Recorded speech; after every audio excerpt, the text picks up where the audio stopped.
देवी पासी जी के चरणों में सत सत नमन करती हूँ। साथ ही मैं नमन करती हूँ बाबा साहेब भीमराव अंबेडकर जी के चरणों में, जिनके दिए गए अधिकारों के द्वारा आज मैं यहाँ पर उपस्थित हूँ। मैं धन्यवाद देना चाहती हूँ अपने पार्टी के राष्ट्रीय अध्यक्ष व नेता प्रतिपक्ष माननीय अखिलेश यादव जी का, जिन्होंने अपनी पार्टी में महिलाओं को बहुत बहुत सम्मान दिया और वो टाइम टू टाइम हमें इंकरेज और अप्रिशिएट करते रहते हैं। मैं धन्यवाद देना चाहती हूँ हम सबके नेता माननीय मुलायम सिंह यादव जी का, जो शुरू से ही महिलाओं की प्रगति के बारे में बात करते हैं। मैं धन्यवाद देना चाहती हूँ मेहनगर की जनता का और मातृशक्ति का, जिन्होंने अपनी बात कहने के लिए मुझे यहाँ पर चुनकर भेजा है। मान्यवर, जब हम आप सभी आज महिला सशक्तिकरण की बात कर रहे हैं तो महिला को सशक्त बनाने के लिए सबसे ज़्यादा ज़रूरी है उसे पूर्ण रूप से स्वतंत्रता देना। मान्यवर, आज महिलाओं का जो सशक्त होने की बात, किसी भी बंधन से मुक्त होकर पूर्ण रूप से अपने निर्णय लेने की आज़ादी हो। मान्यवर, हमारे समाज में कहीं भी महिला को निर्णय लेने की आज़ादी नहीं है। हर रूप में, हर अवस्था में किसी न किसी रूप में एक पुरुष उसका निर्णय लेने के लिए तत्पर रहता है, चाहे वो पिता के रूप में हो, चाहे पति के रूप में हो, चाहे पुत्र के रूप में हो। कभी भी महिलाएं अपने निर्णयों को उस तरह से फुल्ली कॉन्फिडेंट होकर नहीं रख पाती और न ही परिवार या समाज उनके निर्णयों को उतना गंभीरता से लेता है। मान्यवर, हमें उसी आत्मनिर्भरता को, उसी कॉन्फिडेंस को महिलाओं में जगाना है। ये सरकार की जिम्मेदारी है कि महिलाओं को वो ज़रूरी कॉन्फिडेंस दे और ये ज़रूरी कॉन्फिडेंस लाने के लिए उन्हें आत्मनिर्भर करना होगा। मान्यवर, आत्मनिर्भरता के लिए साक्षरता बहुत ही ज़रूरी आयाम है। साक्षरता से मेरा मतलब सिर्फ पढ़ना लिखना या शिक्षित होना नहीं है। साक्षरता हमारे अधिकारों के लिए, हमारे कर्तव्यों के लिए हमें जागरूक करता है और समाज के विकास में एक आधार स्तंभ बनता है। मान्यवर, शिक्षा बहुत ज़्यादा ज़रूरी है। साक्षरता लोगों के लिए बहुत ज़्यादा ज़रूरी है। मान्यवर, जब हम आज घोषित अमृत काल में खड़े हैं, जो घोषित कर दिया गया है, सो कॉल्ड घोषित अमृत काल में जब खड़े हैं, तो वो हमारे जेंडर का जो हमारी लिटरेसी रेट है मान्यवर, पुरुष और महिलाओं में, वो 20% का डिफरेंस है उसमें अभी भी। और हम एजुकेशन को इतना ज़रूरी है क्योंकि only education can fill all the gaps of society discrimination.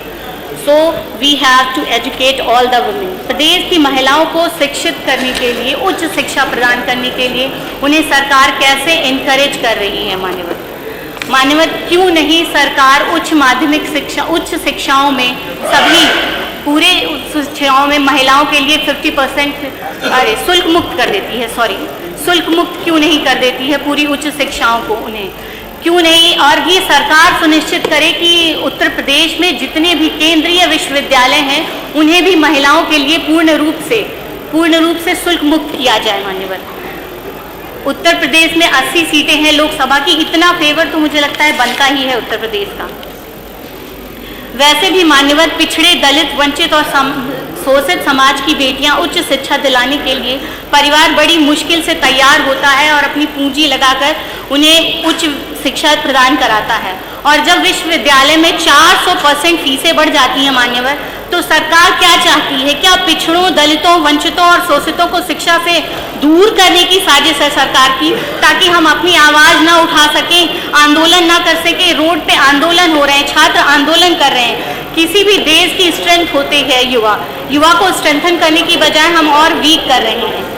महिला सुरक्षा की बात होती है, बड़ी स्ट्रेटेजिकली हमें ये कल 20 तारीख को प्रोवाइड कराया गया मिशन शक्ति, जिसमें बहुत अच्छे से दिया गया है नारी सुरक्षा, नारी सम्मान, नारी स्वावलंबन। नारी सुरक्षा कहाँ सुरक्षित है मान्यवर, ये मैं जानना चाहती हूँ। सर्वांगीण विकास के लिए भी बहुत ज़रूरी है सुरक्षा। और NCRB की रिपोर्ट के अनुसार मान्यवर, महिलाओं से हुए आपराधिक शिकायतों में 30% का इजाफा हुआ है। जो 2019-20 की रिपोर्ट है मान्यवर, उससे 30% का इजाफा हुआ है। आजकल हर जगह सुर्खियां बनती जा रही हैं अखबार की, जिसमें महिला अपराध, महिला का बलात्कार, शोषण, उनके घरेलू हिंसा, ये सारी महिलाओं की सुरक्षा से संबंधित है। जो यहाँ पर लिखा गया है, सबसे पहला स्लोगन है नारी सुरक्षा। मुझे नहीं लगता नारी कहीं से भी इस सरकार में सुरक्षित है। राज्य के लिहाज से यूपी में न केवल ऊपर से ही, न केवल फर्स्ट है यूपी, बल्कि जो सेकंड नंबर पे दिल्ली है, उससे भी 5 गुना ज़्यादा शिकायतें आई हैं महिलाओं पे हो रहे अत्याचारों को लेकर। आए दिन सुर्खियां बनते जा रहे हैं। मात्र ये छाप देने से, मात्र ये लिख देने से कि महिला सुरक्षित है, महिला सुरक्षित नहीं हो सकती मान्यवर। नारी सम्मान, नारी को सम्मान कब मिलेगा मान्यवर? दलित, पिछड़ा, वंचित, शोषित की बेटियां जब पैदा होती हैं तभी से उनका परिवार उनकी शादियों के लिए चिंतित रहता है कि किस तरह से सम्मानित तौर पे हम उनकी शादी कर सके, पूरा अपना मान सम्मान, वो जमीन गिरवी रख देते हैं। और ये जो शादी अनुदान था वो थोड़ी सी हेल्प कर देता था उनमें उनकी, लेकिन जैसे ही वो अपने सम्मान की, अभी ये समाज अभी अपने सम्मान की बात कर ही रहा था, तब से आपने इसको बंद करके कुठाराघात कर दिया और उन्हें वापस से आप सामूहिक विवाह में आने की बात कर रहे हैं। मान्यवर, एक पिछड़ा, दलित, शोषित परिवार की जब बेटी खुद ही वो चाहते हैं कि हमें थोड़ा सा सम्मान तो अभी अभी मिलना शुरू हुआ है मान्यवर, और उसके बाद आप चाह रहे हैं कि उनकी बेटी सामूहिक विवाह में सम्मिलित हो जाए।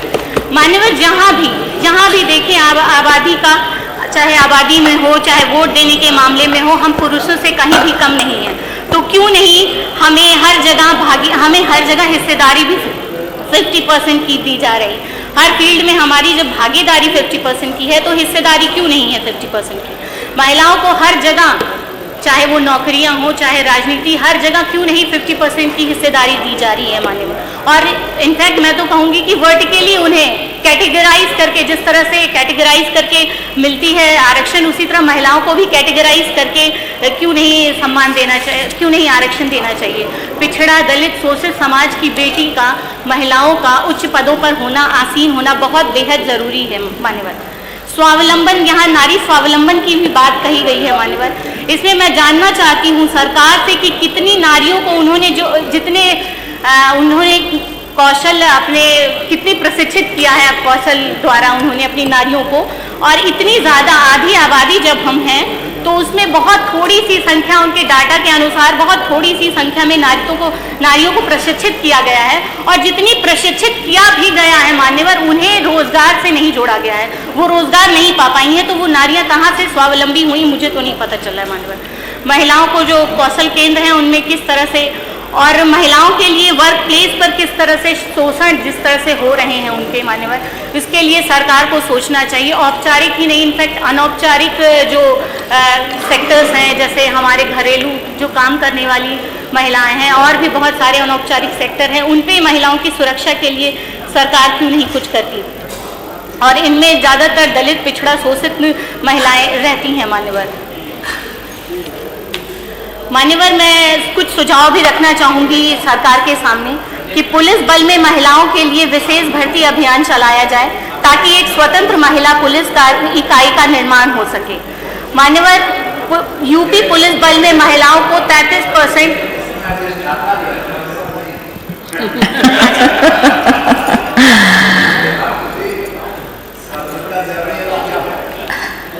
नहीं, महिला को भी तो मान्यवर हम नहीं कह सकते सर। महोदया, यूपी बल की महिलाओं को 33% प्रतिनिधित्व दिया जाए। आत्मरक्षा प्रशिक्षण कार्यक्रम तहसील स्तर पर सभी स्कूलों और संस्थाओं में नियमगत अंतराल पर आयोजित किए जाएं। सभी गांवों में सीसीटीवी कैमरे और ड्रोन सर्विलांसेस की व्यवस्था स्थापित की जाए ताकि डबल यानी 100 और डायल 112 द्वारा मॉनिटरिंग और रिस्पॉन्स की व्यवस्था ऑटोमेटिक तरीके से हो सके। यूपी में डायल 100 और 112 को सरकार ने लचर कर दिया है, उससे टेक्नोलॉजी में अपग्रेडेशन की ज़रूरत है महोदया। फिर से स्थापित किया जाए और पूरे प्रदेश में रिस्पॉन्स सिस्टम को 10-15 मिनट के भीतर सुनिश्चित किया जाए। वुमेन पावर लाइन 1090 को मजबूत किया जाए और ईमेल और व्हाट्सएप के द्वारा शिकायतें दर्ज कराने की सुविधा प्रदान की जाए। 1090 ऐप में अपराध समाधान जांच के प्रति और अपराध समाधान रिपोर्ट को ट्रैक करने के लिए सिस्टम विकसित किया जाए। स्पेशल वुमेन सेल महिलाओं के खिलाफ होने वाले अपराधों की निगरानी एवं रोकथाम के लिए डीजीपी की अगुवाई में गठित किए जाए। सभी पुलिस अधिकारियों के एसीआर में जेंडर सेंसिटिविटी का पता लगाने के लिए एक इंडेक्स बनाया जाए। समाजवादी सरकार द्वारा स्थापित की गई आशा ज्योति केंद्र महिलाओं से संबंधित सभी मुद्दों के one stop solution one stop solution के रूप में सभी जिलों में स्थापित किए जाएं। महोदया, सभी बीपीएल परिवारों को 1 वर्ष के भीतर महिला राशन कार्ड जारी किए जाएं। महिला किसानों को पुरुष किसानों की तरह पूर्ण अधिकार, समर्थन और मान्यता सुनिश्चित की जाए। महिलाओं की भूमि का अधिकार और पट्टा दिया जाए। पति और पत्नी के नाम पर भूमि का संयुक्त स्वामित्व और महिला उत्तराधिकारियों के नाम पर भूमि के नामांकन जैसे उपायों के लिए विशेष अभियान चलाया जाए। समाजवादी पेंशन योजना जरूरतमंद बीपीएल परिवारों की महिलाओं की सहायता के लिए 18,000 रुपये सालाना की दर से पेंशन योजना को दोबारा शुरू किया जाए। कन्या विद्याधन जो 12वीं पास छात्राओं को एक मुश्त 36,000 की राशि दी जाती थी, उसे वापस से चालू किया जाए। विधवा, विकलांग और अनाथ लड़कियों की शादी के लिए 2 लाख का अनुदान और एक घर दिया जाए। एसिड अटैक पीड़ितों को पुनर्विचार पैकेज दिया जाए, पुनर्निवास पैकेज दिया जाए। छात्राओं के लिए आवासीय मॉडल स्कूल सभी जिलों में विकसित किए जाए। सभी महिला फ्रंट लाइन कर्मचारियों को इलेक्ट्रिक स्कूटर उपलब्ध कराए जाएं। कौशल विकास, रोजगार और व्यक्तित्व विकास केंद्र सभी तहसील मुख्यालयों पर खोले जाएं। विशेष रूप से लड़कियों को कौशल युक्त बनाए जाएं। प्रति वर्ष 2 लाख लड़कियों को कौशल विकास कार्यक्रम प्रदान करने का लक्ष्य निर्धारित किया जाए। लड़कियों को प्रशिक्षण पाठ्यक्रम प्रदान करने वाले कॉलेज सभी 18 मंडलों में स्थापित किए जाएं। आवासीय छात्रावास बड़े शहरों में छात्राओं के लिए स्थापित किए जाएं। राज्य बसों में महिला छात्राओं के लिए मुफ्त यात्रा सुनिश्चित की जाए। लैपटॉप, टैबलेट वितरण में लड़कियों को 50% का प्रतिनिधित्व दिया जाए। हौसला पोषण मिशन गर्भवती महिलाओं और कुपोषित बच्चियों के लिए मिशन को दोबारा शुरू किया जाए। 108, 102 एम्बुलेंस नेटवर्क को उत्पन्न लाइफ सपोर्ट सिस्टम के साथ पुनर्जीवित और संवर्धित किया जाए। शिक्षा मित्र की बहाली और प्रशिक्षण कार्यक्रम के लिए विशेष अभियान चलाया जाए। शिक्षा मित्रों का पारिश्रम बढ़ाया जाए और उन्हें 3 साल के भीतर नियमित सरकारी नौकरियां प्रदान की जाएं। आशा कार्यकर्ताओं के लिए विशेष भर्ती और प्रशिक्षण अभियान चलाया जाए। आशा कार्यकर्ताओं को अन्य ग्रामीण सेवाओं के बराबर पारिश्रमिक दिया जाए। स्टेट माइक्रो फाइनेंस बैंक की स्थापना की जाए ताकि महिला कारीगरों और महिला शिल्पकारियों को आसन और बिना गारंटी के लोन दिया जा सके। महिला स्वयं सहायता समूह पर्यटन और ई-कॉमर्स प्लेटफॉर्म के माध्यम से स्थानीय हस्तशिल्प और पारंपरिक खाद्य उत्पादों को बढ़ावा देने के लिए स्वयं सहायता समूहों की स्थापना की जाए। सूक्ष्म कामधेनु योजना महिला डेयरी ऑपरेटरों के लिए विशेष प्रोत्साहन के साथ सूक्ष्म कामधेनु योजना को दोबारा शुरू किया जाए। मान्यवर, आज इतनी सारी रिक्त पदें हैं जिसमें मैं ये बताना चाहती हूँ कि महिला कर्मचारियों को भी हर जगह सब्सिडी, हर जगह आरक्षण देकर उनको किया जाए। मान्यवर, सचिवालय में महिला कर्मचारियों की संख्या बहुत ज़्यादा कम है कंपेयर टू पुरुष कर्मचारी।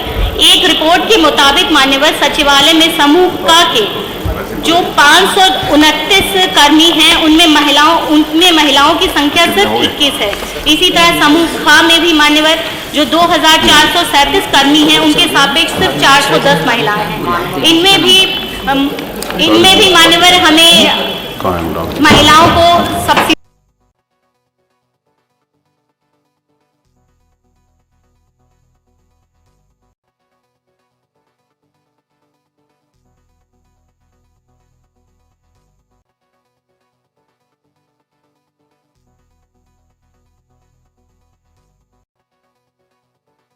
महिलाओं को आरक्षण दिया जाए और महिलाओं को अपने प्रतिनिधित्व को रखने का मौका दिया जाए।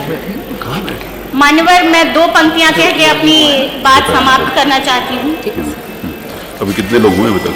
आया समय उठो तुम नारी, युग निर्माण तुम्हें करना है। आजादी की खुदी नींव में तुम्हें प्रगति पत्थर भरना है। अपने को कमजोर न समझो, जननी हो संपूर्ण जगत की गौरव हो। साहस त्याग दया ममता की तुम प्रतीक हो, अवतारी हो। वक्त पड़े तो लक्ष्मी बाई, वक्त पड़े तो झलकारी हो। आंधी हो तूफान घिरा हो, पथ पर कभी नहीं रुकना है। हर पद की सच्ची अधिकारी, तुम्हें नए प्रतिमान सृजन के अपने हाथों से गढ़ना है। बहुत थैंक यू।